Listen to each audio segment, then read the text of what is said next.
நீங்கள் பார்த்து கொண்டிருப்பது உங்கள் ஜாஷுவா டிவி. சகல ஜனங்களுக்கும் நற்செய்தி.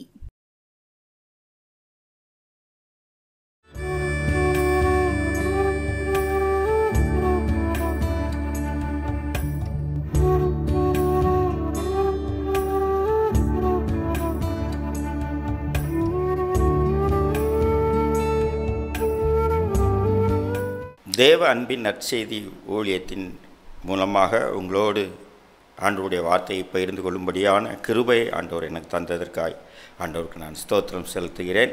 இந்த நாளிலும் கூட நாம் தியானிக்கும்படியாக தெரிந்து கொள்ளப்பட்ட வேத வசனம் ஆதியாகமம் 3வது அதிகாரம் 9வது வசனம். அப்பொழுது தேவனாகிய கர்த்தர் ஆதாமை கூப்பிட்டு, நீ எங்கே இருக்கிறாய் என்றார். ஆண்டவர் ஆதாமை நோக்கி இப்படியாக நீ எங்கே இருக்கிறாய் என்று கூப்பிட காரணம் என்ன என்றால், தேவன் தாம் ஆதாமை எந்த இடத்தில் வைத்திருந்தாரோ அந்த இடத்துல ஆதாம் இல்லை. முதலாவது ஆதாமை குறித்து யார் என்று பார்த்தால், இந்த உலகத்தை எல்லாவற்றையும் ஆண்டவர் உண்டாக கிடவுது என்று சொன்னார். ஆனால் அந்த ஆதாமை, அந்த மனிதனை மாத்திரம் ஆண்டவர் களிமண்ணை எடுத்து தன்னுடைய ரூபம் எப்படியோ, தன்னுடைய சாயல் எப்படியோ அப்படியாக அவனை உருவாக்கினார். இன்னும் பிரத்யேகமாக அப்படி உருவாக்கி தன்னுடைய ஜீவ சுவாசத்தை ஊதினார். அவன் ஜீவ ஆத்துமா ஆனான் என்று நாம் வேதத்தில் பார்க்கிறோம். இன்னும் என்ன செய்கிறார்? அந்த ஆதாமிற்கு ஏற்ற ஒரு துணையை, ஏவாளை கொடுக்கிறார். இன்னும் பகலில் குளிர்ச்சியான வேளையிலே அவர்களோடு வந்து இந்த உலகத்தை, அண்ட சராசங்களை படைத்த தேவன் அவர்களோடு தன்னுடைய நேரங்களை செலவிடுகிறார். எல்லாம் இருந்தது. அந்த ஏதேன் தோட்டத்தில் அவங்களை கொண்டு வைக்கிறார். அங்கே எல்லாம் இருந்துச்சு. எந்த குறையும் இல்லை, எந்த கவலையும் இல்லை. அவங்களுக்கு அவ்வளவு ஒரு சமாதானமான ஒரு சந்தோஷமான ஒரு வாழ்க்கை. அப்படியாக இருந்த அந்த ஆதாம் ஏவாளுக்கு பார்த்தீங்கன்னா என்ன செஞ்சார்? இன்னும் இந்த இந்த உலகத்தை அவர்களுக்கு கீழ்ப்படுத்தி, நீங்கள் இந்த உலகத்தில் பழுகி பெருகி நீங்கள் என்ன செய்யுங்க, இந்த உலகத்தை நீங்கள் இந்த எல்லா ஜீவராசிகள், எல்லா உயிரினங்களையும் அவர்களுக்கு கீழ்ப்படுத்தி நீங்கள் அவைகளை ஆண்டு கொள்ளுங்கள் என்று தேவன் அவர்களை ஆசீர்வதித்தார். எவ்வளோ பெரிய ஒரு பாக்கியம்! ஆனால் எல்லாம் கொடுத்த தேவன் ஒரே ஒரு நிபந்தனை மாத்திரம் கொடுக்கிறார். நீங்கள் இந்த தோட்டத்தில் உள்ள விருட்சங்கள் எல்லாவற்றையும் புசிக்கலாம், ஆனால் நன்மை தீமை அறியத்தக்க அந்த விருட்சத்தின் கனியை நீங்கள் சாகவே சாகாதபடிக்கு நீங்கள் புசிக்கக்கூடாது என்ற ஒரே ஒரு நிபந்தனை வைக்கிறார். பாருங்க, நம்ம அந்த நேரத்தில் நமக்கு எதிராளியாகிய பிசாசானவன் என்று வேதாந்தத்தில் சொல்லப்பட்டிருக்கு. அந்த பிசாசு சர்ப்பத்தின் ரூபத்தில் வருகிறது. அந்த அது தந்திரம் உள்ளது என்று வேதத்தில் சொல்லப்பட்டிருக்கிறது. பார்த்தீங்கன்னா அந்த பிசாசு என்ன செய்கிறது? ஒரு கேள்வியோடு ஏவாளை சந்திக்கிறது. என்ன கேள்வி என்றால், நீங்கள் தோட்டத்துள்ள சகல விருட்சங்களின் கனியையும் புசிக்க வேண்டாம் என்று தேவன் சொன்னது உண்டோ என்று கேட்கிறது. அந்த கேள்வி எப்படியாக அமைகிறது என்றால், அந்த விளக்கப்பட்ட அந்த கனியை அவளுடைய பார்வைக்கு கொண்டு வரும்படியாக அது செய்கிறது. ஏனென்றால் மனித சுபாவம் பொதுவாக என்னவென்றால், எதை வேண்டாம் என்று சொல்கிறோமோ அதன் மேலே தான் மனது செல்லும், அதன் மேலே தான் கண்கள் செல்லும். அதனால் தான் அப்படியாக ஒருவேளை அந்த சர்ப்பம் நீ ஆண்டவர் இந்த விருட்சத்தின் கனியை, நன்மை தீமை அறியத்தக்க விருட்சத்தின் கனியை நீ புசிக்க வேண்டாம் என்று சொன்னது உண்டோ என்று கேட்டால் அவள் சுதாரித்து அதிலிருந்து விலகி இருப்பாள். ஆனால் தந்திரமாக அந்த கேள்வி மூலமாக கேட்டு அவளை என்ன செய்கிறது? அந்த கேள்வி கேட்டதுனால அவள் பதில் கூற ஆரம்பிக்கிறாள். இல்லை, எல்லா விருட்சத்தின் கனியை புசிக்கலாம், ஆனாலும் சர்ப்பத்தை பார்த்து சொல்கிறா, தோட்டத்தில் உள்ள விருட்சங்கள் எல்லா கனிகளையும் நீ புசிக்கலாம், ஆனாலும் தோட்டத்தில் நடுவில் இருக்கிற விருட்சத்தின் கனியை நீங்கள் சாகாதபடிக்கு அவைகளை புசிக்கவும் வேண்டாம், அதை தொடவும் வேண்டாம் என்று அவள் சொல்கிறாள். உடனே அந்த சர்ப்பம், அப்படியெல்லாம் அல்ல, நீங்கள் சாகலாம் சாக மாட்டீங்க, ஆனால் ஒன்று நடக்கும். என்ன நடக்கும்? நீங்கள் என்ன செய்வீங்க? அதை புசிக்கும் நாளிலே உங்கள் கண்கள் திறக்கப்படும், நன்மை தீமை அறிந்து நீங்களும் தேவனைப் போல மாறுவீர்கள், அதை தேவன் அறிவார் என்று அது சொல்கிறது. அதற்கு அர்த்தம் என்ன என்றால், நம்முடைய பாஷையில் நம்ம சொல்லணும்னா, அறிவு கெட்டவளே, நீ இந்த கனியை நீ புசிக்கும் பொழுது உன் கண்கள் திறக்கப்படும், நீ நன்மை தீமை அறிந்து நீயும் ஆண்டவரை போல மாறிவிடுவாய். அது ஆண்டவருக்கு தெரியும். அவர் ஆண்டவரை போல நீயும் மாறுவதை அவர் விரும்புவாரா? அவர் விரும்ப மாட்டார் தானே.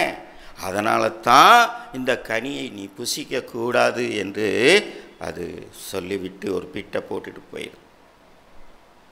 உடனே அவளுக்கு, அப்படியா ஆண்டவர், நானும் ஆண்டவரை போல மாறிடுவேன் என்று தான் இந்த கனியை புசிக்க வேண்டாம் என்று சொல்லியிருக்கிறாரோ என்று தன்னையே உருவாக்கி படைத்து இவ்வளவு ஒரு நன்மைகளை வைத்திருந்த அந்த முதலாவது வந்த காரியம் ஆண்டவர் மேலே ஒரு அவநம்பிக்கை வருகிறது.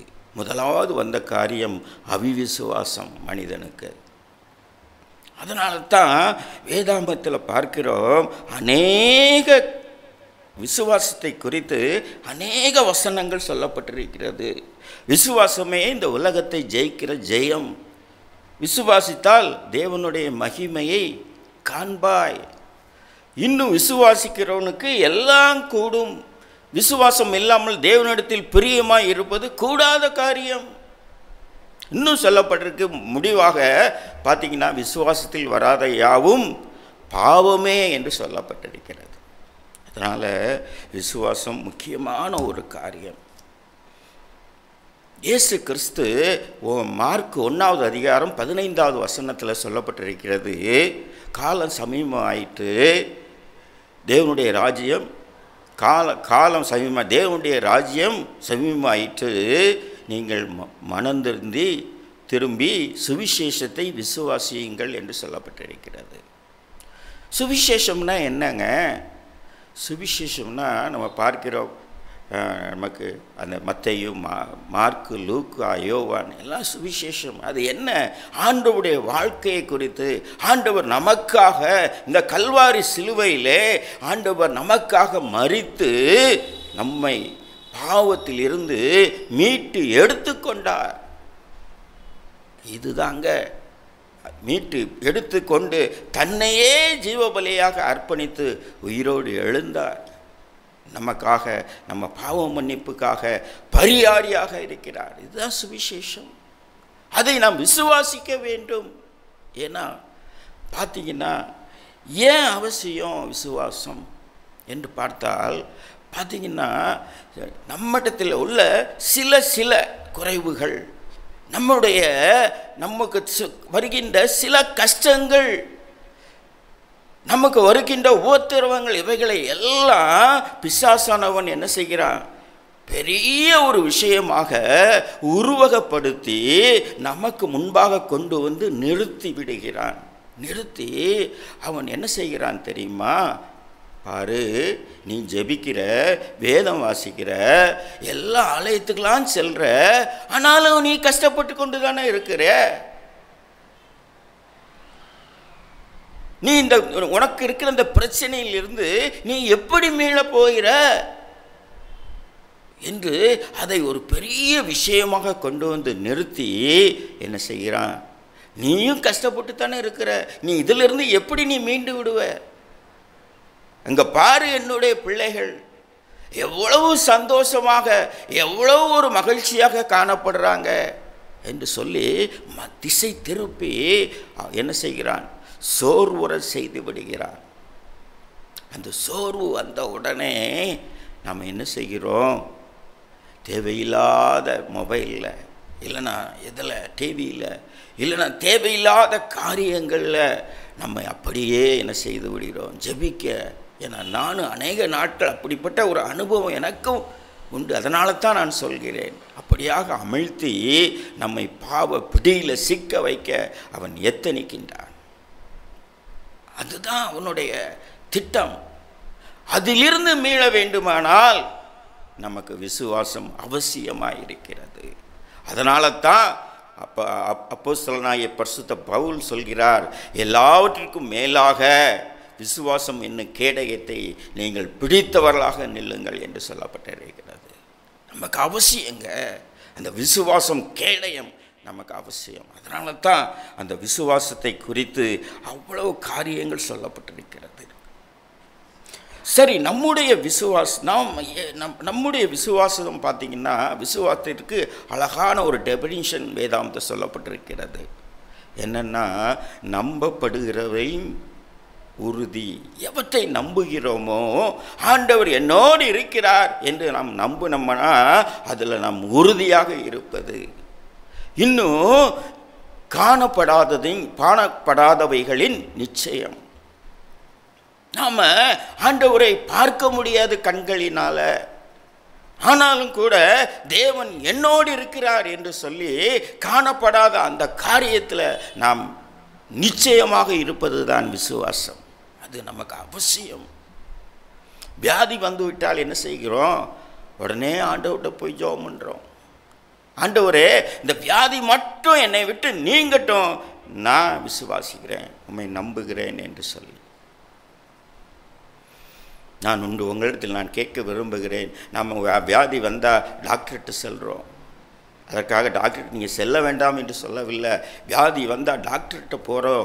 டாக்டர்கிட்ட போயிட்டு நம்ம பணத்தை செலவழிக்கிறோம், நம் நேரத்தை செலவழிக்கிறோம், அப்பாயின்மெண்ட் வாங்குகிறோம், காத்து இருந்து நம்ம நமக்கு என்னென்ன டெஸ்ட்டு எடுக்கிறாங்களோ அதற்கெல்லாம் நம்ம சரீரத்தை அர்ப்பணிக்கிறோம். அந்த டாக்டர் முன்பின் தெரியுமா? தெரியாது. அவர் என்ன செய்கிறார்? நம்ம டெஸ்ட் பண்ணி எல்லாம் பார்த்து விட்டு அந்த பில்ஸ் டேப்லெட் கொடுக்கிறார். நாம் என்ன செய்கிறோம்? அந்த நோய் சரியாகிவிடும் என்று நமக்கு தெரியுமா? தெரியாது.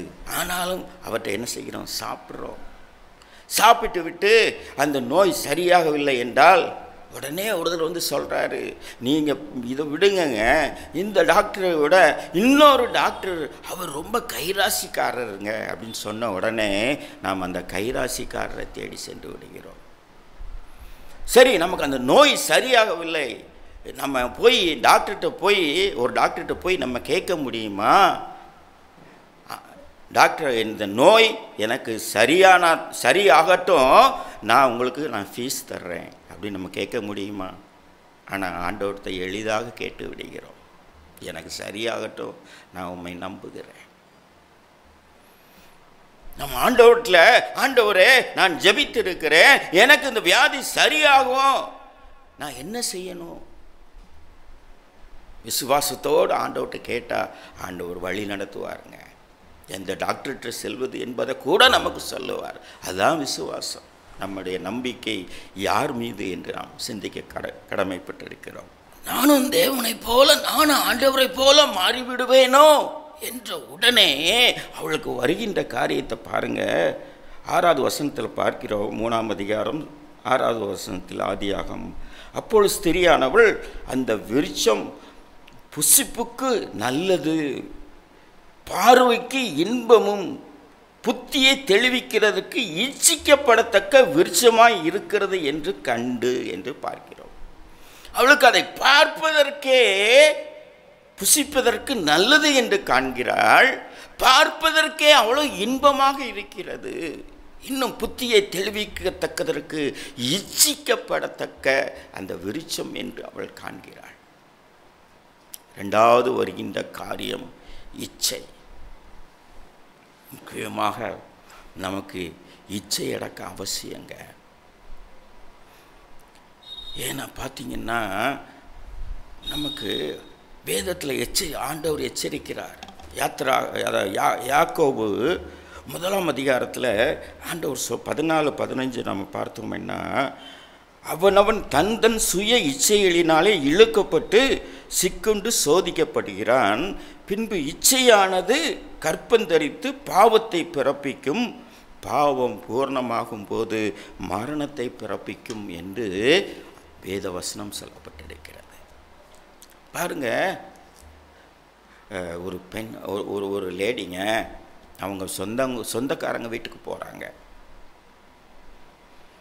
சொந்தக்காரங்க வீட்டுக்கு போன உடனே ஃப்ரெண்ட் ரிசப்ஷனில் இருக்கிற அந்த சோஃபா செட்டை பார்க்குறா. பார்த்த உடனே அதில் உட்கார்ற அவ்வளவு குஷன், அவ்வளவு ஒரு இதாக இருக்கிறது. உடனே என்ன செய்கிறா, பெட்ரூமுக்கு போகிறா. அங்கே உள்ள பெட்டு எல்லாத்தையும் பார்க்குறா. இன்னும் ஏசி. அடுத்ததாக கிச்சனுக்கு போகிறா. அங்கே பார்த்தீங்கன்னா அங்கே ஒரு பாக்ஸ் ஒன்று இருக்கிறது. அது என்னன்னு கேட்டால், இதுக்குள்ளே பாத்திரத்தை போட்டால் போதும், அதே கழுவி கொடுத்துரும்னு சொல்கிறாங்க. அதை பார்க்குறா. அடுத்ததாக அந்த பக்கம் பார்த்தீங்கன்னா வாஷிங் மிஷின் இருக்குது. இது ஃபுல்லி ஆட்டோமேட்டிக்குங்க.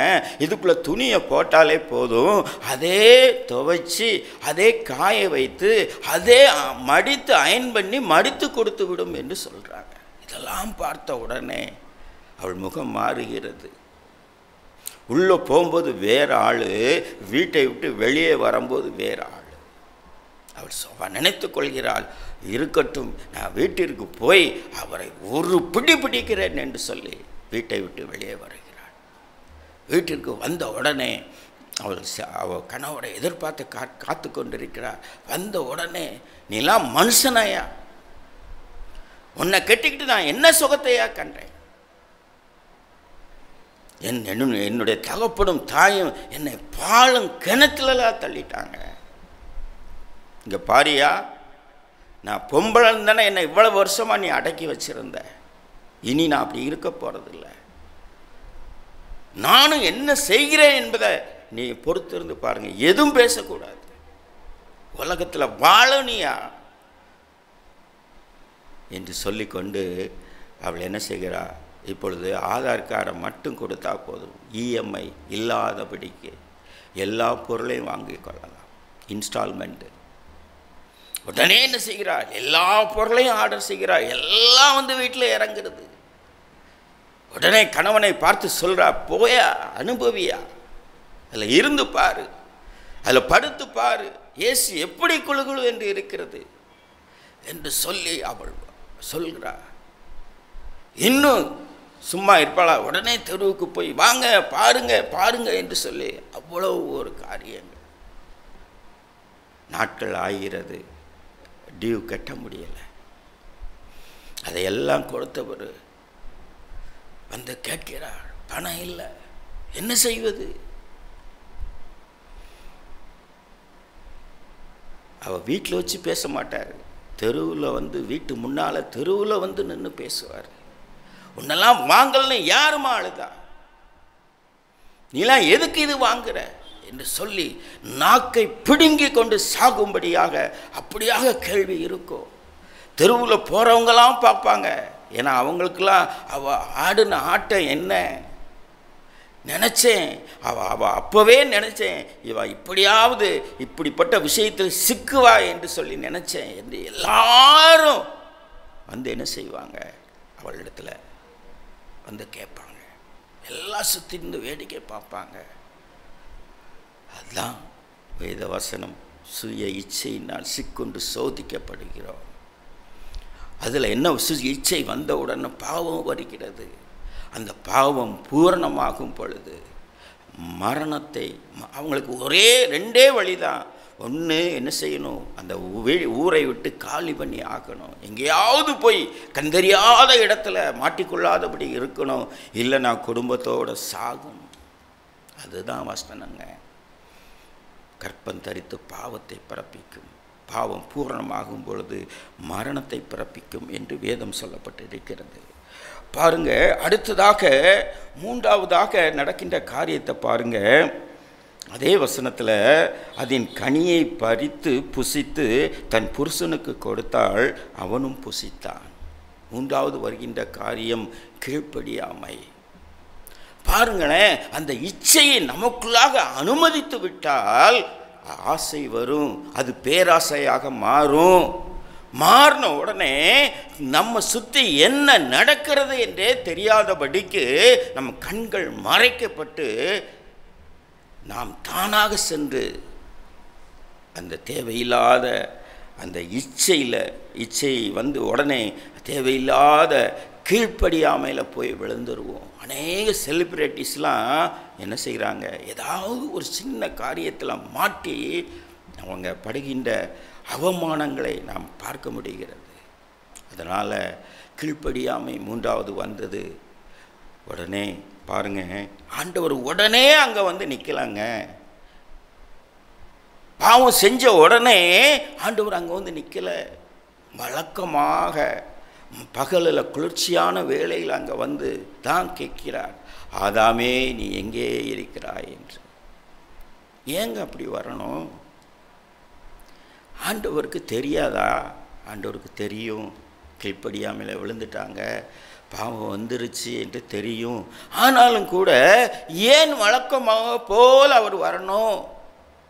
அப்படியாக என் பிள்ளைகள் என்கிட்ட ஆண்டவரே நாங்கள் தெரியாமல் செய்துட்டோன்னு சொல்லி என்கிட்ட மன்னிப்பு கேட்க மாட்டாங்களா அப்படின்ற ஒரு நட்பாசையோடு தான் வழக்கம் போல் வருகிறார். அவ்வளவு அன்புள்ள தேவனுங்க. ஆனால் வந்தால் அங்கே என்ன நடக்கிறது பாருங்கள். நான் பார்க்கிறோம் 12வது வசனம். அதற்கு ஆதாம்கிட்ட கேட்கார், ஏன் இப்படி செய்தேன்னு கேட்ட உடனே ஆதாம் சொன்ன பதிலை பாருங்கள். என்னுடைய இருக்கும்படி தேவரீர் தந்த ஸ்திரீயானவள் அவ்விருட்சத்தின் கனியை எனக்கு கொடுத்தால் நான் புசித்தேன். பாருங்கள், அவர் என்ன சொல்கிறாரு, நான் தவறு பண்ணலை ஆண்டவரே, நீங்கள் தானே அந்த ஸ்திரியை கொடுத்தீங்க, நானா கேட்டேன், நீங்கள் கொடுத்த ஸ்திரீ எனக்கு கொடுத்தா நான் புசித்தேன், என் மேலே தவறே இல்லை. உடனே ஸ்திரியை பார்த்து கேட்கிறார், சர்ப்பம் என்னை வஞ்சித்தது. பாருங்க, தன்னிடத்தை மன்னிப்பு கேட்க மாட்டாங்களா என்று சொன்ன வர அவர் மீதே குற்றம் சாட்டுகின்ற அந்த பதில், தன்னுடைய தவறை ஒத்துக்கொள்ளாமை, நான்காவது வந்த காரியம். அதனால் எல்லாவற்றையும் இழந்து விட்டோங்க. இந்த காலத்திலும் பார்த்தீங்கன்னா நாமும் இந்த 4 காரியத்தில் சரியாக இருக்கும் பொழுது நிச்சயமாக ஆண்டவர் நமக்கு போதுமானவராக இருப்பாருங்க. அதனால் பாருங்க, அதனால் என்னெல்லாம் இழந்துட்டோம். இந்த உலக வாழ்க்கையை ஆண்டவர் நம்ம கொடுத்ததை இழந்து விட்டோம். முக்கியமாக தேவ சந்நிதியில் நிற்க முடியாதபடிக்கு விலகுகின்ற சூழ்நிலை வந்து விட்டது. அடுத்ததாக நமக்கு வந்த காரியம் என்னன்னா பாருங்க, சமாதானம் இழந்து விட்டோம். பாவம் வந்தது, சாபம் வந்தது, பயம் வந்தது. இன்னும் எல்லாரும் பார்த்தீங்கன்னா அந்த நீ வேதனை வந்தது, வருத்தம் வந்தது. ஆண்டவர் சொல்றாரு, நீ வருத்தத்தோடு பலனை புசிப்பாய், நீ வேதனையோடு பெறுவாய். பாருங்க, வருத்தம் வந்தது. இன்னும் பார்த்தீங்கன்னா நீ சாகவே சாவாய் என்ற அந்த மரணம் சம்பவிக்க ஆரம்பித்தது. எல்லாவற்றையும் நாம் இழந்து விட்டோம். அதுதாங்க இயேசு கிறிஸ்து இழந்து போனதை தேடவும் ரட்சிக்கவுமே நான் அந்த உலகத்திற்கு வந்தேன் என்று சொன்னார். அப்படியாக நம்மை ரட்சித்திருக்கிறார். நாம் செய்ய வேண்டிய காரியம் நம்மை அவரிடத்தில் அர்ப்பணிப்பது தாங்க. நாம் அர்ப்பணிக்கும் பொழுது நிச்சயமாக ஆண்டவர் நம்முடைய பாவங்களை எல்லாம் மாற்றி நாமும் திரும்ப அந்த ஏதேன் தோட்டத்து வாழ்க்கைக்கு செல்லும்படியாக ஆண்டவர் நமக்காக மரித்து உயிர்த்தெழுந்து நமக்காக இன்னும் என்ன செய்கிறார்? பரிசுத்த ஆவியை, நான் போவேன் என்றால் பரிசுத்த ஆவியை நான் அனுப்புவேன். பரிசுத்த ஆவியானவரை அனுப்பியிருக்கிறார். இன்னும் ஆண்டவருடைய வலது பார்சத்தில் இருந்து நமக்காக பரிந்து பேசிக்கொண்டிருக்கிறார். எப்படிப்பட்ட ஒரு அன்புள்ள தேவனுங்க. அதனால் நம்ம அந்த தவறை ஒத்துக்கொள்ளாமல் அந்த காரியத்தில் பார்த்தீங்கன்னா சர்ச்சில் யாராவது தூங்கிட்டு இருந்தால், எங்கே சர்ச்சில் தூங்குறீங்கன்னா, இல்லைங்க நானா தூங்குறதா, நான் ஜெபம் பண்ணிட்டு இருந்தேன் அப்படின்னு சொல்லுவோம். தவறை ஒத்துக்கொள்ளணும். 4 காரியம். முதலாவது பார்த்தோம் அவிவிசுவாசம், அந்த விசுவாசம் தேவை. 2வது இச்சை அடக்கம் அவசியம். 3வது காரியம் கீழ்ப்படியாமை. 4வது காரியம் பிறர் மீது பழி போடுகின்ற காரியம், தவறை ஒத்துக்கொள்ளாத காரியம், 4 காரியத்திலும் நாம் சரிப்படுத்த வேண்டுமானால் ஆண்டவரிடத்தில் அர்ப்பணிப்போம். தொடர்ந்து நாம் ஜெபிக்கலாம். ஜெபிக்கும்படியாக நம் கண்களை மூடலாம். ஸ்தோத்திரம் ஆண்டவரே, நன்றி ஆண்டவரே. இந்த நாளிலும் கூட எங்களோடு பேசியிருக்கிறீங்க. ஆதாமே, நீ எங்கே இருக்கிறாய்? அப்படியாக கேட்ட அதே தேவன் இன்று நம் மத்தியில் இருக்கிறார். நம்மையும் பார்த்து கேட்கிறார், மகனே, மகளே, நீ எங்கே இருக்கிறாய்? நான் உனக்கு நல்ல ஒரு வாழ்க்கையை கொடுத்திருக்கிறேனே, நல்ல பிள்ளைகளை கொடுத்திருக்கிறேனே, நல்ல ஒரு வருமானத்தை கொடுத்திருக்கிறேனே, நல்ல ஒரு அந்தஸ்தை கொடுத்திருக்கிறேனே, நல்ல ஒரு உடல் ஆரோக்கியத்தை கொடுத்திருக்கிறேனே, நல்ல ஒரு வாழ்க்கையை, குடும்பத்தை எல்லாம் கொடுத்திருக்கிறேனே. நீ எங்கே இருக்கிறாய் மகனே? நீ எங்கே இருக்கிறாய் மகள்? ஒருவேளை நாமும் ஆதாமை போல, ஏவாளை போல நாமும் விசுவாசத்தில் குறைவுள்ளவர்களாக இருக்கிறோமா? நாமும் இச்சையிலே விழுந்து கிடக்கிறோமா? நாமும் கீழ்ப்படியாமலே, நம்ம வார்த்தையில் கீழ்ப்படியாதபடிக்கு காணப்படுகிறோமா? இன்னும் பிறர் மீது பழி சொல்லிக்கொண்டு தவறை ஒத்துக்கொள்ளாதபடிக்கு காணப்படுகிறோமா? நம்முடைய இருதயத்தை ஆண்டவருக்கு நேராக சீர்தூக்கி பார்க்கலாம். ஆண்டவருடைய இயேசு கிறிஸ்துவின் ரத்தம் சகல பாவங்களை நீக்கி நம்மை சுத்திகரிக்கும் என்று வேதவசனம் சொல்லப்பட்டிருக்கிறது. அதற்காகத்தான் நாம் மரித்தார். அதற்காகத்தான உயிர்த்தெழுந்து ஜீவனுள்ள தேவனாக இருக்கிறார். ஆண்டவரோட நம்மிடத்தில் எதிர்பார்க்கின்ற காரியம், நம்மை நாமே நிதானித்து அறிந்தோமானால் நாம் நியாயம் தீர்க்கப்படோம் என்று சொல்லப்பட்டிருக்கிறது. நம்மை ஆண்டவருக்கு நேராக இருதயத்தை உயர்த்துவோம். நம்மை நாமே நிதானித்து அறிவோம். நான் எங்கே இருக்கிற ஆண்டவரே? நான் எங்கே இருக்கிற ஆண்டவரே? என்னை சரிப்படுத்திருங்க ஆண்டவரே என்று ஒப்பு கொடுப்போமா? ஒப்பு கொடுப்போம். ஆண்டவர் நம்ம எல்லா காரியங்களையும் சரிப்படுத்த போதுமானவராக இருக்கிறார். அப்படிப்பட்ட கிருபைகளை ஆண்டவரே வந்திருக்கும் கேட்கின்ற ஒவ்வொருவருக்கும் ஆண்டவரே எனக்கும் கொடுங்க ஆண்டவரே. தொடர்ந்து வழி நடத்துங்க, பாதுகாத்துக் கொள்ளுங்க. இயேசு கிறிஸ்து இன்ப நாமத்தில் வேண்டிக் கொள்கிறேன் ஜீவனுள்ள நல்ல பிதாவே. ஆமேன், ஆமேன். ஸ்தோத்திரம் ஆண்டவரே. நன்றி. அல்லேலூயா.